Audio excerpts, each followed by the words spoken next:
Guys అందరికీ so తమ్ముళ్ళు చూస్తే మీ అందరికీ అర్థమైపోయి ఉంటుంది నేను ఎక్కడికి వెళ్తున్నాను అని చెప్పేసి. సో నేనైతే లింగయ్య టిఫిన్ సెంటర్ దగ్గరికి అయితే వచ్చేసాను.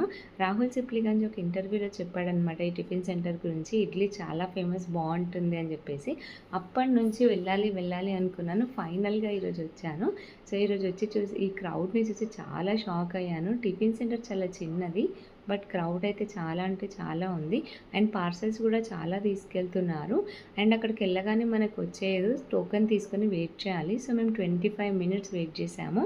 ఆఫ్టర్ దట్ మేము కూడా ఇడ్లీ తీసుకున్నాము. ఇడ్లీ తీసుకొని ఒక బైట్ చట్నీలో నంచుకొని తిన్నాను. నిజంగానే దూదిలా ఉంది, చాలా అంటే చాలా బాగుంది. అండ్ నెక్స్ట్ మేము ఒక వడ కూడా ట్రై చేసాము. వడ కూడా చాలా అంటే చాలా బాగుంది, క్రిస్పీగా ఉంది.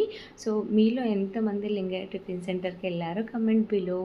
సో ఇదే గాయ్స్ ఈరోజు వీడియో. నెక్స్ట్ వీడియోతో మళ్ళీ కలుద్దాం. Thank you.